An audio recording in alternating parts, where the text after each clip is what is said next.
Boa tarde, pessoal. Hoje é 22 de maio de 2025, 17h36. Gente, 22 de maio de 2025. Olha que número cabalístico. 2205-2025.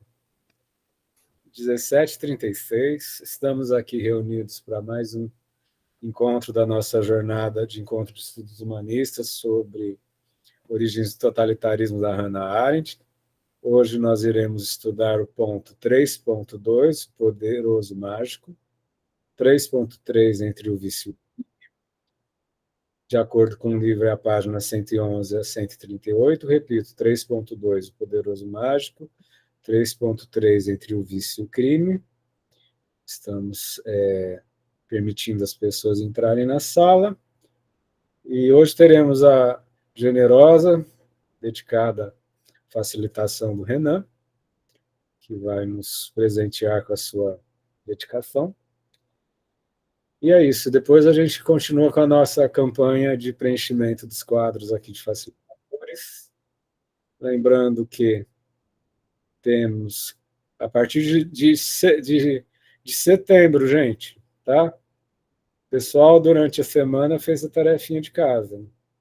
A partir de 11 de setembro, acho que temos umas oito complementações para fazer. Vou deixar aqui nas anotações. E com vocês, a magistral facilitação do Renan Oliveira, a partir da página 111. Obrigado, Fernando. Olá, pessoal. Então vamos lá, vamos falar um pouco aí do Poderoso Mágico. Esse capítulo, acho que ele é um capítulo bem interessante do livro. Ele traz uma virada muito, muito bacana e ele fala especificamente de Benjamin Disraeli. Basicamente, o Disraeli, ele tinha um único interesse ali na vida dele, que era efetivamente se crescer, talvez, né? Se apoderar, não só um poder político, mas um poder de entrar na sociedade ali da Inglaterra, né? A carreira dele, né, como Lord Beaconsfield, distinguia-se ali por fortuna e um olhar muito grande em carreira. Ele era judeu, só que ele era um judeu vestindo-se de um modo diferente. Então, Hannah Arendt, ela traz que ele tinha um penteado, o cabelo, o modo estranho, né? E maneirismos que ele utilizava também, além do palavreado, para se distinguir um pouco ali dos judeus. Ele jogava um jogo muito forte da política, só que era um princípio de encenação que a Arendt traz, né? Era como um ator em um palco que ele representava tão bem o seu papel que ele chegou a acreditar ali nesse próprio conto de fadas que eu vou começar a discorrer aqui. Hannah Arendt, ela traz que a carreira do Disraeli, ele basicamente era uma carreira como se fosse um conto de fadas, uma história de um conto de fadas. Ele utilizava, então, o judaísmo para tentar embelezar as suas circunstâncias. A Arendt, ela traz que ele queria utilizar os conhecimentos, né, do judaísmo ali de forma a ter algum tipo de vantagem, de forma a ter algum tipo de oportunidade. E ele tinha compreensão das desvantagens de ser judeu e das vantagens em ser judeu. E aí, por conta desse conhecimento, dessas vantagens, ele começou a utilizar isso. É importante trazer que, no decorrer do capítulo, o de Israel ele é muito caracterizado, principalmente, por olhar muito forte para uma questão de mistério, de mágica, de poderes advindos ali, de supostas fontes secretas, né, sociedades secretas. E ele começou a se aprofundar muito nisso, para, obviamente, conseguir entrar ali dentro da sociedade da época. Ele se afilia, então, a um partido conservador. Nessa afiliação, né, ele é tido como um primeiro-ministro, e ele começa a se aproximar dessa sociedade, inclusive até mesmo da Rainha Vitória, que é um ponto bem interessante do livro. Porém, o conhecimento dele sobre o judaísmo em si não existia muito aprofundado, né? Ele, apesar de ser judeu, ele nasceu na Inglaterra, mas ele nunca foi um porta-voz da comunidade judaica em si. Tá? Então, ele começa ali na Inglaterra a de fato fazer ali uma propaganda desse poder, né, judaico, né, de uma maneira que ele nem sequer tinha compreensão. E ele começa a utilizar muito uma premissa, né, como a Arendt traz, né, ele realmente acreditava ser o homem escolhido da raça escolhida.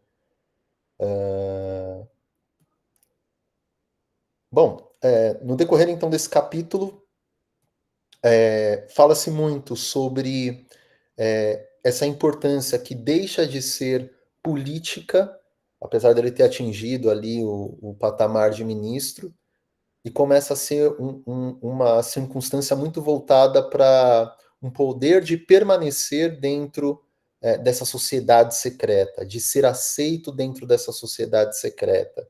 Porque ele acreditava muito que era essa sociedade secreta que detinha a manipulação, né, que detinha o conhecimento daquilo que funcionava. A Arendt diz que ele acreditava que essas sociedades secretas que maquinavam ali toda a estrutura que existia na época. E ela chega até a citar o charlatanismo por detrás disso. Né? Apesar dele não ser judeu, ele acabou utilizando daqueles judeus que eram bancários, daqueles judeus que tinham, de certa forma, uma supremacia para conseguir adentrar dentro desses locais que eram mais fechados. Tá? Bom, seguindo mais adiante,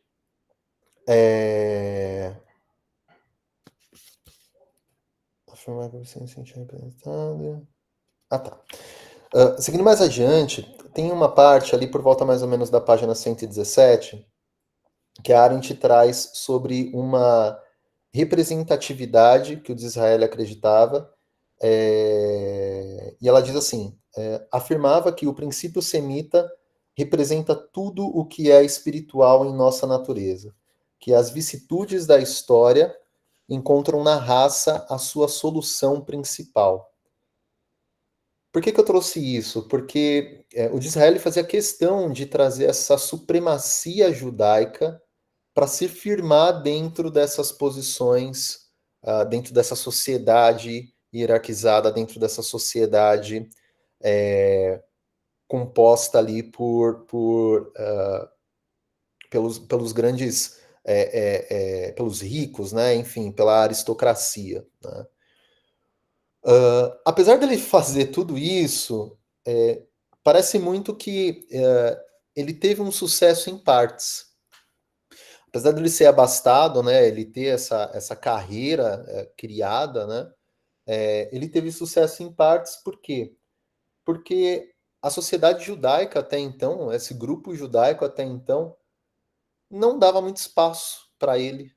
Então, é como se ele fizesse uma campanha muito forte para caracterizar ali o judaísmo, né, dentro da Inglaterra como uma soberania, né, enfim, nessa parte, mas definitivamente ele não tinha acesso a essa comunidade, ele não sabia o que de fato acontecia dentro dessa comunidade. E o mais interessante é que a Arendt diz que a comunidade judaica não estava, os judeus em si não estavam preocupados com a parte política ou com a parte de fortunas, não era o interesse dessa comunidade essa preocupação. o que ele demonstrava muito, né? Tendo em vista todo esse movimento que ele fez, então começa uma formação de uma psicologia do judeu, que eu acho que vai muito de encontro com um olhar talvez até moderno, né? Que é olhar para o judeu como uma essência de grupo, né? Uma consciência nacional, um olhar muito, a princípio, forte na questão econômica, enfim, né? Então isso começa a ser criado. E aí, essa adoração traz muito uma questão que a Arendt fala sobre um chauvinismo, né, um nacionalismo, e ela traz em uma frase que é: o próprio indivíduo deve ser adorado como reflexo do grupo ao qual pertence, tornando-se o seu próprio ideal e até o próprio ídolo. Esse pensamento que ela traz era um pensamento muito grande do Disraeli, né, de olhar para esse movimento político que ele estava criando, acreditando que ele era o cara que deveria ser adorado, que ele era o salvador, né? Enfim. Muito bem. Ele inicialmente, né, antes dele se tornar ministro ali, ter essa amizade que eu comentei com vocês com a Rainha Vitória, ele chegou a ser escritor, então ele fez a escrita ali de alguns livros. A Arendt traz que o primeiro romance foi o Auroi, de 1833, onde ele fala sobre uma elaboração de um plano, né, de um império judeu, no qual os judeus reinariam ali como uma classe estritamente delimitada e separada. No outro segundo momento, né, e aí ela traz muito claro, 11 anos mais tarde, tem ali um outro romance que ele cria, que é o Konigsby, acho que é assim que se pronuncia, que ele abandona esse sonho desse império, né, judeu, ele revela mais um plano ali no sentido de queda de cortes e de impérios, e um reino de modo a uma suprema diplomacia.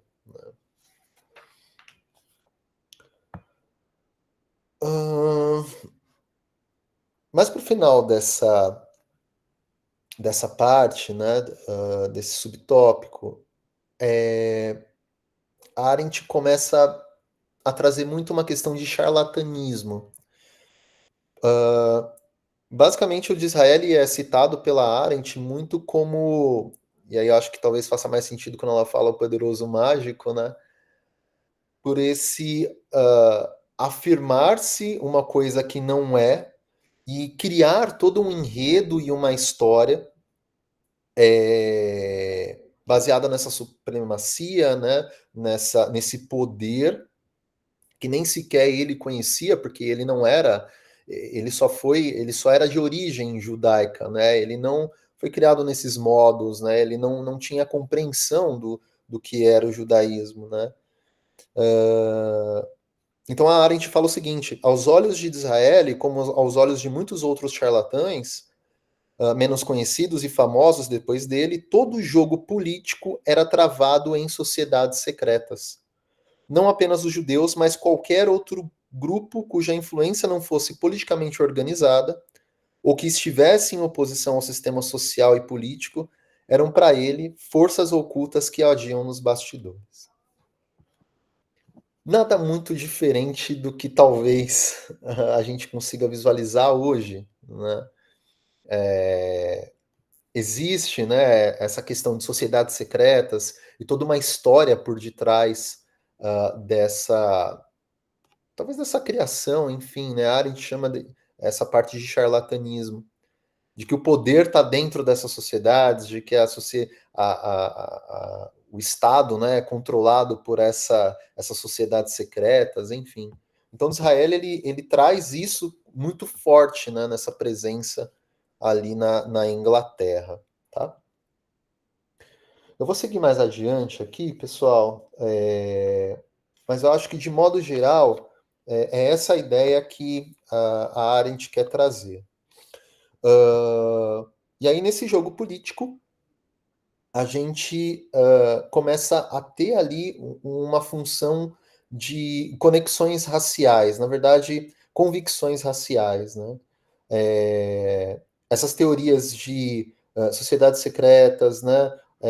Do desejo de explicar algo aparentemente misterioso, que era muito forte no Israel, isso vai dar continuidade ali em outros tópicos, né? E ela até cita o caso Dreyfus, que é um caso ali que ocorreu ali depois nos próximos capítulos. Bom, passando então para Entre o Vício e o Crime, confesso que foi um capítulo que eu não consegui me aprofundar tanto, mas de modo geral, ela traz muito a questão da Revolução Francesa, que aconteceu naquela época. Então, a Revolução Francesa, ela veio muito carregada de certas coisas, mas ela inicia o capítulo ali falando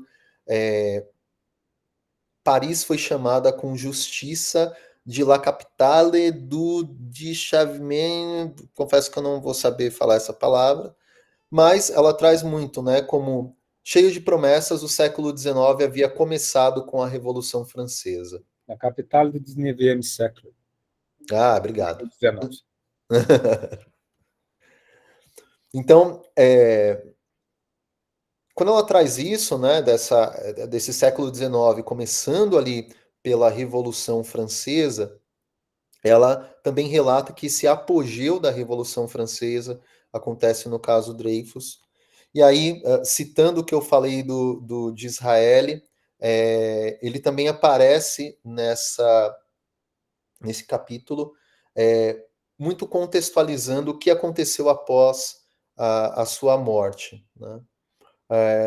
E ela diz assim: a França desempenhou um papel insignificante no século XX, que começou após a morte de Israel, com a corrida colonial para a África, numa competição pelo domínio imperialista da Europa. Avançando um pouco mais, e aí, como eu disse, né, eu confesso que eu não tive tanto domínio assim desse capítulo. Ela vai relatando um pouco mais sobre essa França, né? Então, ela traz um pouco ali da premissa dos salões de Faubourg Saint-Germain, como exemplo do papel dos judeus na sociedade não judaica da França. Né? E aí me vem muito uma questão desse antissemitismo sendo, obviamente, colocado ali numa prática e numa conversa também. E até, obviamente, olhando muito para uma questão de crime, para uma questão, enfim. Bom, ela diz que de Israel havia descoberto que o vício é apenas o reflexo aristocrático daquilo que, quando é cometido entre as massas, é crime. Né? Porém, quando cometido ali na aristocracia, na supremacia, né, isso é visto como um outro ponto. Ela fala muito dessa questão da perversidade humana, que é aceita pela sociedade. Né? Me lembra até aquela frase de Nietzsche, se não me engano, né, do bem e o mal serem meio que estereotipados, né? O bem e o mal têm características ali, né? O bem é belo, o mal é feio. Né? Então aí fala sobre assimilar o crime e transformá-lo em vício. A sociedade nega toda responsabilidade, estabelece um mundo de fatalidades no qual os homens se veem enredados. Basicamente, essa perversidade humana, que ela é aceita, né, pela sociedade, acho que a Arendt ela traz muito comum o crime, né? Ele acaba sendo aceito pela massa, como eu disse, né? Mas é uma espécie mais de fatalidade, né? Enfim, tá tudo bem, né? São suspeitos ali de inclinação, enfim. A punição é um direito do criminoso. ela cita.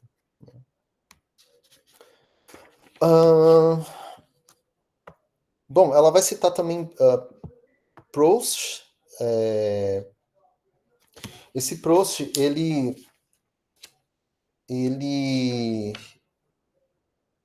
Marcel Proust, né? Ele era um semi-judeu, numa situação de emergência, que ele estava pronto ali para identificar como que os judeus saem em busca do tempo perdido, né? Ela fala assim, escreveu realmente o que um dos seus críticos mais apologéticos chamou de uma apologia pro vita sua.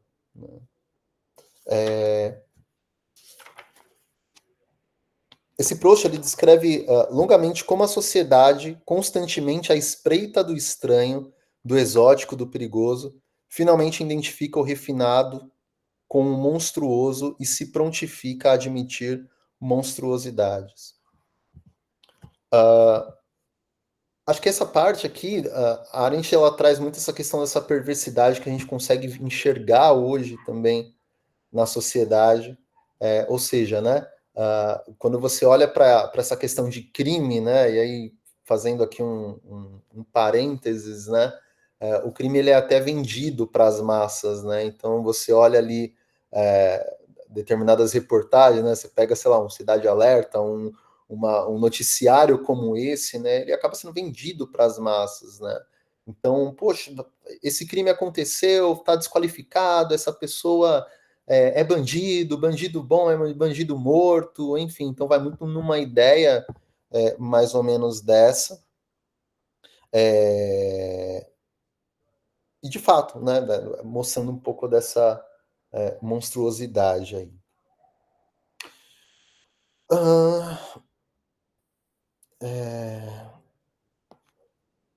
Deixa eu ver o que eu posso trazer mais.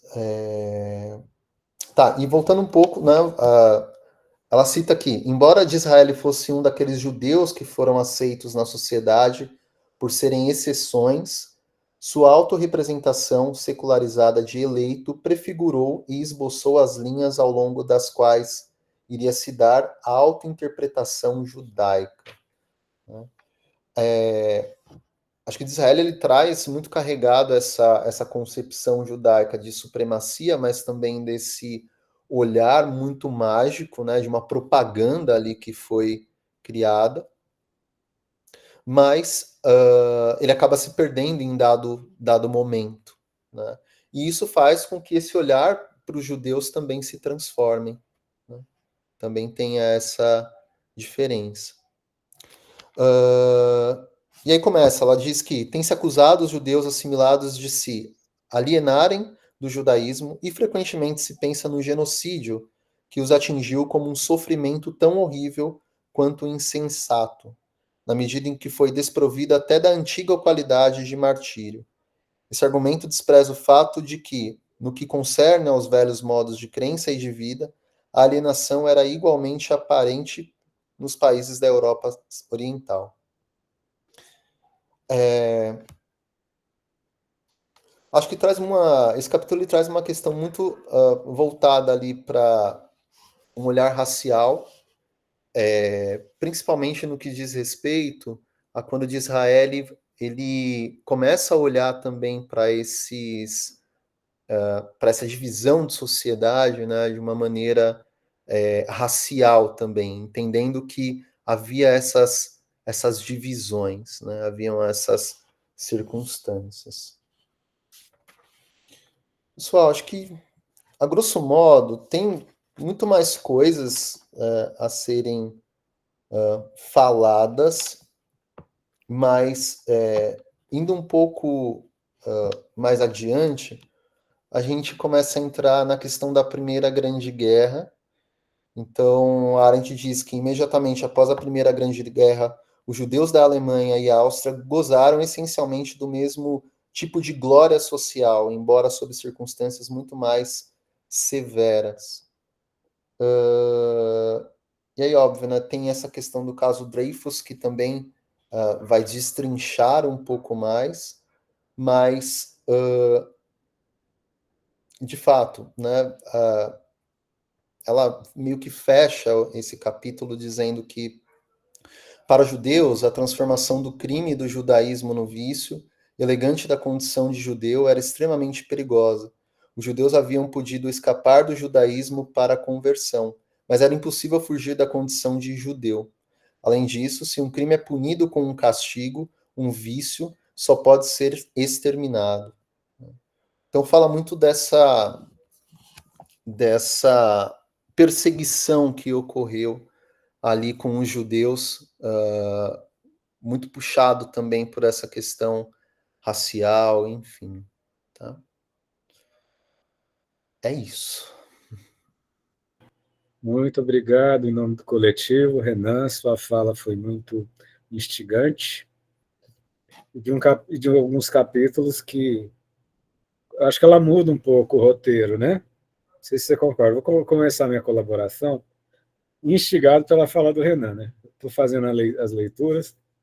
Eu já estou na página 160, gente. Eu estou lendo uns 10 capítulos, uns 10, 12, 13 páginas por semana. Fica a dica, lê 2, 3 páginas, depois lê mais 2, 3 páginas, quando vê já tá avançando. Mas eu acho que o tema, porque eu acho que ela muda o roteiro, porque se a gente pegar os outros capítulos, são sempre assim, mapeamentos estratégicos históricos, deslocamento de países, tem um elemento nacional aí, né, intereuropeu, né, esse papel do judeu, né, como uma classe intereuropeia que ao mesmo tempo não se identifica com país nenhum, e esses jogos de pressões entre o jogo de poder, a rede de poder que eles criam como uma forma para se defender das violências, né? Ao mesmo tempo os direitos humanos começam a emergir, e de repente ela aparece com o de Israel aí, né? Então, né, acho que dá um solavanco assim, né? E aí, por quê? Porque eu acho que depois a gente está indo para o final do antissemitismo, né, gente? A gente tem que dar uma situada nisso. A gente vai ter mais 2 encontros de antissemitismo, depois a gente entra no imperialismo, né? E aí eu acho que ela vai para os casuísmos ilustrativos dos jogos de dominação, né, que tem, né? E o de Israel me parece, assim, a impressão quando eu li, sabe aquele ser exclusivo, aquela criatura exclusiva que transcende todos esses jogos de poder, que busca transcender, não é que transcende, ele tem até a obsessão de transcender esses jogos culturais, essas tensões todas, e ser o escolhido entre os escolhidos, entendeu? Então, ele vai se siderando ao redor dele uma onipotência, uma síntese, né, de possibilidades, é um ser quase delirante, né? E circulando na corte de vários países, sendo amigo da princesa, da rainha da Inglaterra, da princesa, enfim, né? Tendo um papel político, gente. Eu pesquisei, procurem no Google, pesquisei até a carinha dele, entendeu? Põe o de Israel aí, procurem no Google. E a biografia que aparece dele, realmente ele foi um parlamentar, ele teve um papel político na Inglaterra, entendeu? Não é só essa, essa mítica ao redor dele. Ele foi um, ele teve uma representação política muito grande no parlamento, né? Enfim, isso não está exatamente assim no texto, né? Está de uma maneira mais ilustrativa desse mito, né? Então é aquela coisa, apesar de todo antissemitismo, desse racismo de Estado, dessas superstições, aparece alguém que vai, de alguma forma, romper com essas estruturas e fazer um jogo de poder muito intenso. Né? Então, né, ele é mais do que tudo aquilo que se dizia sobre os judeus, a ponto dele ficar nesse jogo ambíguo, né? Ao mesmo tempo se reconhecendo como judeu, ao mesmo tempo dizendo, nossa, por eu ser o escolhido dos escolhidos, eu estou numa outra categoria, né? Então é de um exclusivismo, é o exclusivismo do exclusivo, né? Assim, tem um exclusivo que é que influencia a tudo e a todos, né? Ele é a transcendência das categorias, né? Ou então a categoria única, né?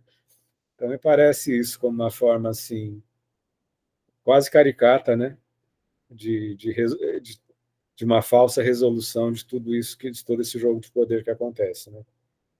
E, ao mesmo tempo, no outro capítulo, quando eu cito Proust, né, como um dos pensadores mais influentes, um dos romancistas mais influentes do fim do século XIX, né, a gente vê a questão, ela explicita a questão dos vícios e dos crimes, citando a homossexualidade do Proust, né? A gente não pode esquecer que naquela época a homossexualidade era crime, né?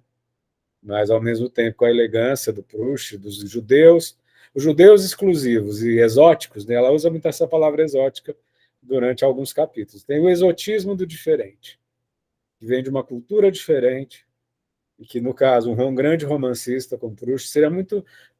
Guilherme, pessoal, tá aqui, a gente podia estudar Em Busca do Tempo Perdido, né? Os volumes, né? Fazer um encontro de estudos sobre Em Busca do Tempo Perdido, eu ia adorar, do Proust. E... Mas aí essas criaturas que circulam dentro de uma aristocracia, que circulam dentro de espaços de poder, não existe essa criminalização como afirmação de uma certa diferença, que nessa ambiguidade, que o preconceito que se estabelece, ao mesmo tempo, permite que esses seres não sejam criminalizados, né? Sejam considerados exóticos. Né? Entendi mais ou menos assim. Né? Ela usa muito essa questão do termo exótico. Exótico para aquilo que é diferente, para aquilo que destoa, né? Que em alguns momentos, não sei se é nesse capítulo um pouco mais para frente, vai falar dos grandes intelectuais judeus, que aí conseguem instaurar uma outra subjetividade, né? Mas eu acho que ela está tendendo, depois a gente vai daqui a pouco para o caso Dreyfus, que é um absurdo de injustiça, né? Vocês vão ver um julgamento completamente arbitrário, né? Onde, ao mesmo tempo que essa diferença circula entre os salões da aristocracia francesa, também quando entra nos salões da justiça são discriminados, né? Então, aí eu acho que ela está fazendo um roteiro que ela partiu desses jogos históricos e agora está fazendo ilustrações de casos singulares, né? Não sei se tem sentido para vocês. Tem sentido para você, Renan. Sim, total. E assim, pegando essa importância, talvez, do de Israel, né? Eu, lendo esse capítulo, me deu muita sensação, assim, de uma disrupção mesmo, de fato, né? Em que sentido? No sentido de que ele não tinha muito conhecimento do que era o judaísmo e, basicamente, ele pega e cria uma propaganda toda em cima dos judeus, só que muito com um tom de dele ser esse salvador, né? Ele acha que ele traz num âmbito muito pessoal e muito utilizando o judaísmo como uma muleta.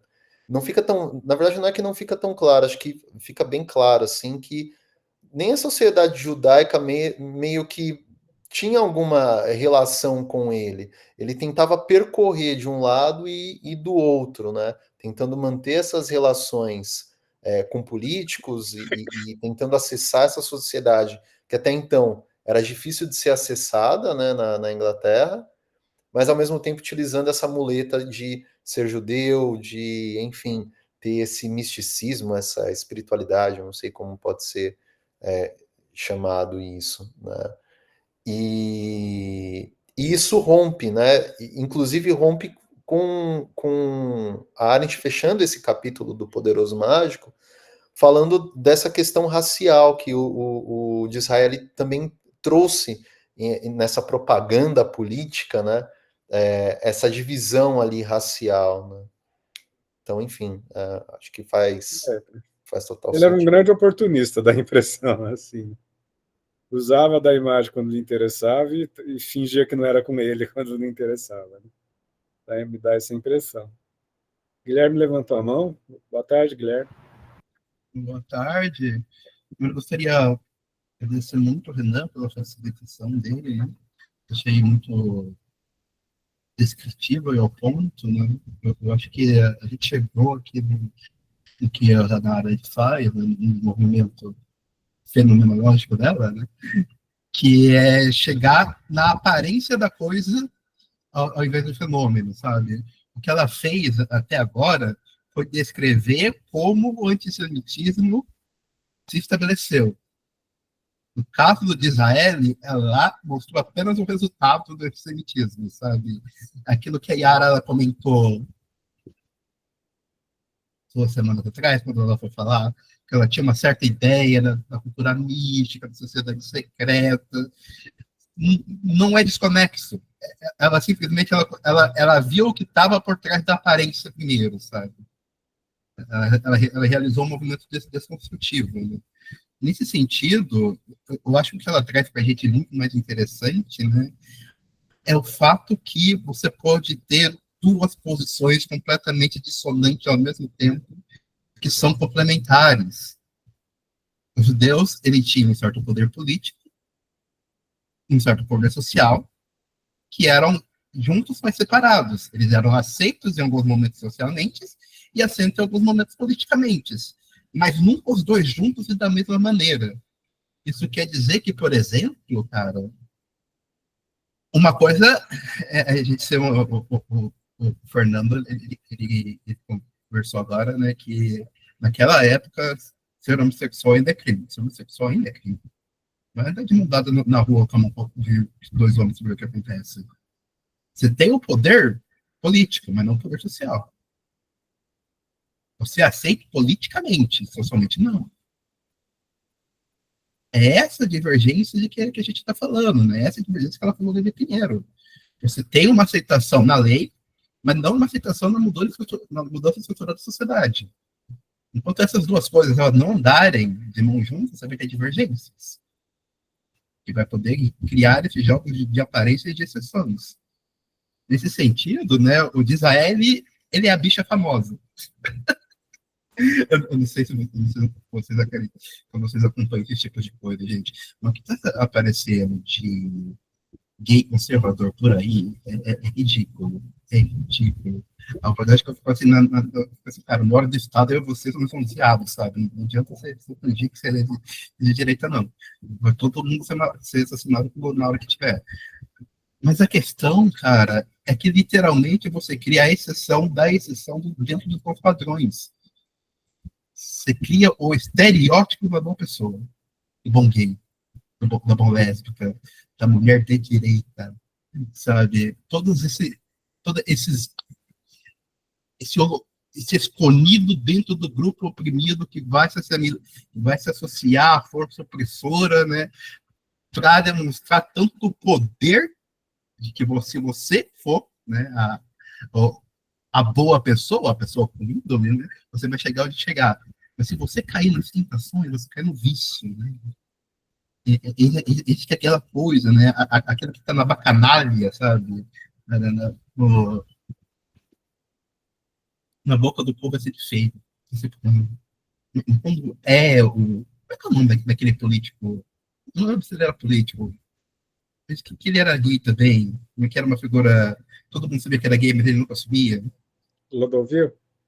Não, acho que é. Que tinha uma certa pozinha, sabe? Não tô lembrando, gente. Político? Enfim. Enviar o papo. Então, o que interessa é a Ronaldo imagem. Motti também era político, não se assumiu. Não interessa. O que interessa é a imagem, sabe? É aquela imagem do bem assimilado, sabe? Que não disrupta, né, o poder político, né? Mas muito pelo contrário, né? Facilita para acentuá-lo. Porque junta exatamente a aceitação com a tolerância, sabe? O melhor, né? A não tolerância com a tolerância, sabe? O melhor dizendo, né? Te tolero dentro dos meus limites, né? Dentro das minhas regras. Enquanto eu vou tolerar isso. E muito interessante você ter citado Nietzsche, cara. Porque o Nietzsche ele tem uma frase para mim que ela é transformadora. Ela tá no. Citou ela para todo mundo. Ela tá no final do Axioma, que é a primeira condição de receber direitos é a desigualdade. Ter direitos é um privilégio. Porque isso quer dizer que se você funciona com a capacidade de direito, você está tendo algo concedido. Se você está tendo algo concedido, você pode ser tirado. Então, nada é de direito. Se existe a palavra direito.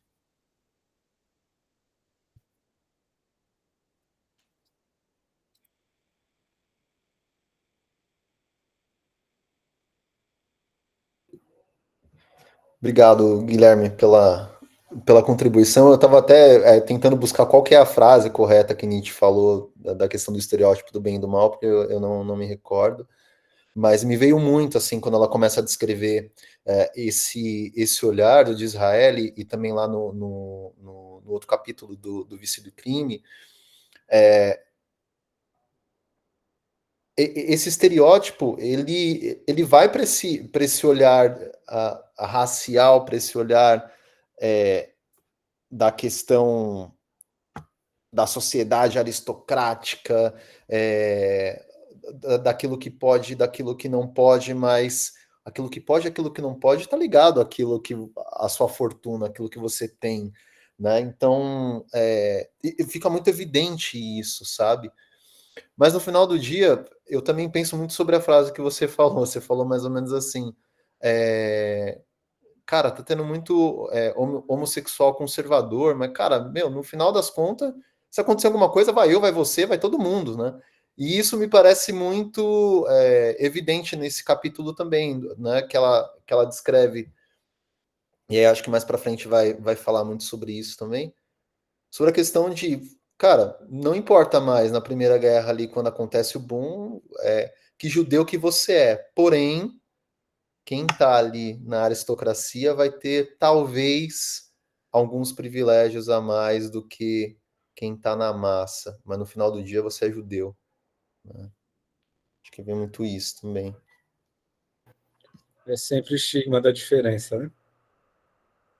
Por isso esse texto sempre repetindo. É um texto muito atual, né? Eu acho que vai ser sempre atual, né? Porque a relação entre a repetição e a diferença vai sempre existir como estrutura política e ontológica, né? Quem mais, gente? Para quem, sempre repetido, para quem leu, compartilha a leitura, para quem não leu, a percepção do encontro. Por isso que é bom fazer o encontro. Sei que todo mundo se esforça para fazer a leitura, mas pode ser que numa semana não deu conta para ler, mas é um ser sensível, então compartilha a sensibilidade. Quem gostaria de comentar?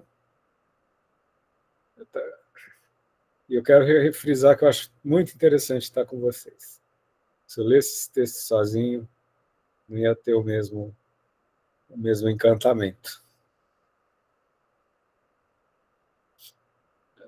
Percepções, pessoal, partilha de leituras. É que vocês estão sentindo esse tema hoje foi esse exclusivismo daqueles que se acham acima dos jogos de poder, né? Essa ilusão, né? Esse oportunismo. Eu acho que não é essa a questão, Fernando. Não, você não Acho acha? que eles sabem que eles estão nos jogos de poder. Ah, A entendi. invenção. Eu acho que é indiferença. Tá? Eu acho que você parte da ideia de que ser oprimido significa ter aliança com o povo oprimido, sabe? Fala mais devagar, não entendi. Ser Parece que você parte da oprimido. presunção de ser oprimido significa que você tem alguma coisa a ver com o seu grupo que você é oprimido. Ah, sim. Não, isso não precisa. A questão, o poder ele não é jamais inocente. Não é achar que ele não está participando, ele está participando. Não, tanto que ele era um político, Ele está participando da maneira dele. A questão é, ele não tinha nada a ver com o grupo, sabe? Ele não tinha nenhum interesse em preservar o grupo. Sim, sim. Ele estava fazendo todo. Você não acha que isso é um exclusivismo? É aquela questão, né? Todo universal é um indivíduo, né? E todo indivíduo é um universal. Eu não represento a classe dos psicólogos, mas eu sou um psicólogo. E eu posso representar a classe do psicólogo se eu bem quiser, da maneira que eu quiser, sabe?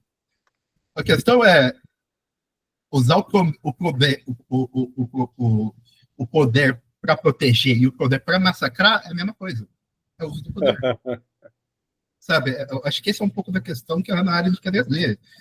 Não importa qual lado que você tem de usando, sabe? O poder é sempre opressor. Que é a máquina da opressão que faz. A questão é, você está usando esse poder para oprimir a seu favor ou não? Pois é. Pessoal, só dando uma observação aqui nas anotações, a Elisa compartilhou que o filme do caso Dreyfus é o Oficial Espião. Eu dei uma pesquisada, está disponível na TV Apple e no Prime Video, tá? Acho que eu vou assistir com certeza. É uma dica, fica a dica, porque semana que vem é o caso Dreyfus. Né? Com o caso Dreyfus, vamos dar uma olhada aqui.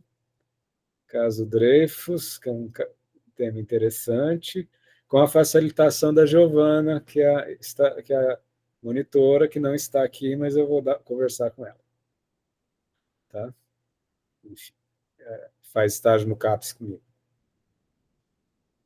Mais alguma partilha, gente? Gente, eu vou projetar o nosso quadro. Faltam só 7 facilitações. Só que algo que eu acho muito interessante, né? É no caso no que ela. Deixa eu só projetar. Eu estou no meio da projeção. Só um momentinho. Eu estou no meio da projeção. Aí a gente. Gente, esse é o nosso quadro atualizado. Olha. Queria agradecer a todos, todas e todos que fizeram todos esses preenchimentos.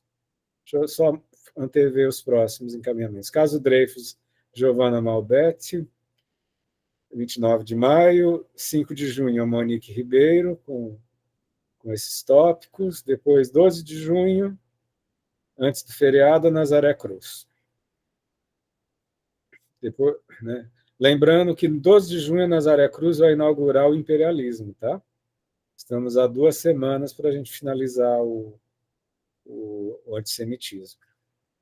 Teremos o recesso em julho, de julho a agosto, e eu já me inscrevi novamente para começar em agosto, tá? E a Rosa se inscreveu novamente para fazer em setembro. A gente tem 7 encontros, gente. 11 de setembro. Eu não vou citar nominalmente, aí tem pessoas que acompanham desde outros encontros. Seria interessante essas pessoas terem a solidariedade de participar uma vez. 11 de setembro, são 20 páginas, se ler 2, 3 por dia, chega lá. Só tem mais 7 encontros a partir de setembro, vocês vão ter férias e recessos para fazer a leitura, só 7. Antes da gente começar uma repetição. Tá? Alguém gostaria? Se alguém gostar, gente, eu estou pondo aqui novamente, como eu sempre ponho, cadê? Vou pôr assim, enfaticamente e afetuosamente, aqui nas notas. Se tiver mais uns 2, 3, a gente já estamos encaminhando para o final, né, do quadro. E a gente não precisa ficar falando toda semana. Quem gostaria, gente? Né? E é isso. Seria bom também a gente começar as repetições, né? Porque uma vez no semestre, outra vez no outro, né? São só mais 7 participações, tá? Facilitações. Oportunidade única. O Guilherme, você estava falando, por gentileza? Posso? Eu acho interessante quando ela cita, né, a possibilidade de se existirem judeus capitalistas e judeus socialistas, sabe? Porque ela traz aqui a atenção algo que é muito interessante, que é o fato da mera coincidência. Você pode achar que alguma coisa tenha maquinações muito profundas, né, mas que, no caso, são apenas produtos das suas circunstâncias. Não existia nenhuma coalição enorme entre judeus capitalistas e judeus socialistas. Mas a questão é, alguns judeus eram socialistas e alguns judeus eram capitalistas. Não existia uma máquina tão grande assim, né? Eu acho que aqui o que ela tenta, né, e exatamente, eu acho que é por isso que ela traz disso, é que a gente não se pode se deixar levar pelas tentações, né? Nem pelas grandes justificativas. Tudo que a gente tem que fazer é simplesmente analisar e descrever. Analisar e descrever atentamente, né? Isso sem querer forçar nenhum tipo de narrativa. Imagina se ela começasse esse livro passando da ideia de que existiam judeus socialistas e judeus capitalistas. A gente teria outro livro, que não teria 1/3 da profundidade desse, que provavelmente quereria uma outra história em cima dele. Eu acho que o que ela faz, sempre faz, eu acho que esse é o ponto dela, é simplesmente o ato de prestar atenção. E aí existem informações, né, que os banqueiros judeus tanto financiaram a Revolução Russa, como o começo do partido do Hitler, como os grandes impérios capitalistas, né? Eu aprendi com esse livro assim de que fala da Hannah Arendt, né? Os judeus eles não eram capitalistas. Talvez pelo poder econômico deles a gente associa com o capitalismo, mas não, eles estavam fazendo, eles se moldavam, né, com as demandas de cada estado, de cada país que eles viviam, né? Eles tinham, ao mesmo tempo não tinham a cultura própria deles, né? O processo identitário tradicional, enfim, que aos poucos, em alguns grupos foi se perdendo com a modernidade.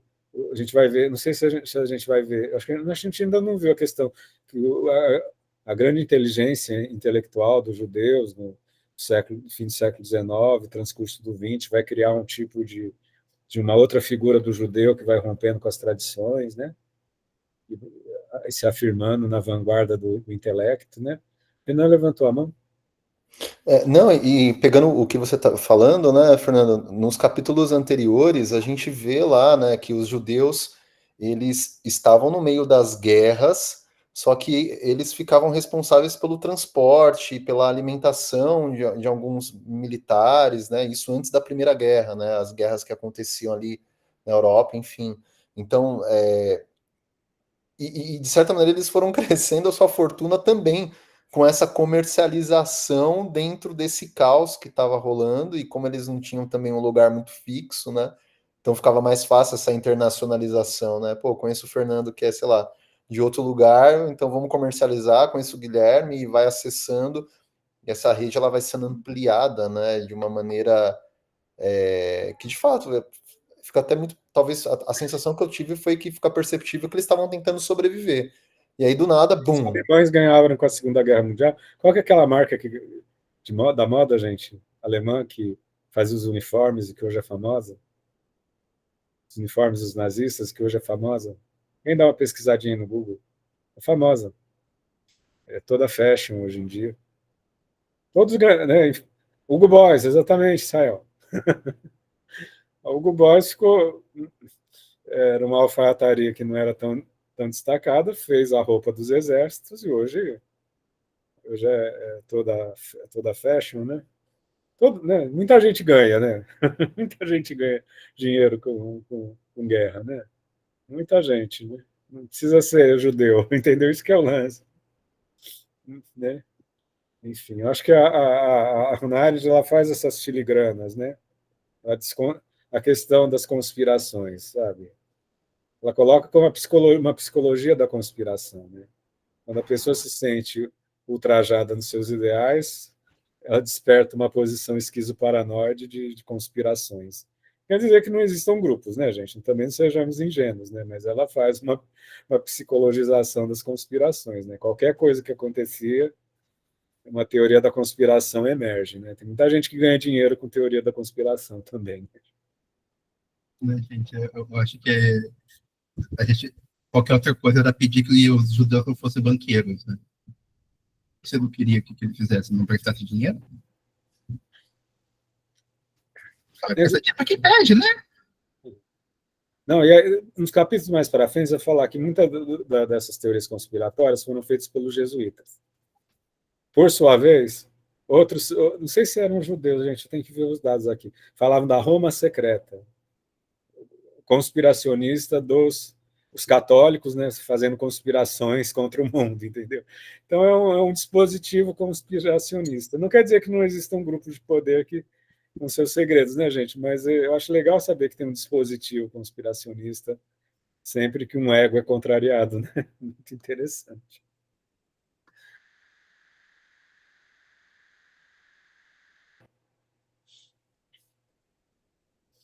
Mais alguma questão, pessoal? Estamos encaminhando para o nosso final, passamos a lista de presença inúmeras vezes, inúmeras. Espero que vocês tenham assinado, né? A monitoria está pontualmente encaminhando em 2 dias o vídeo para o lançado no mundo.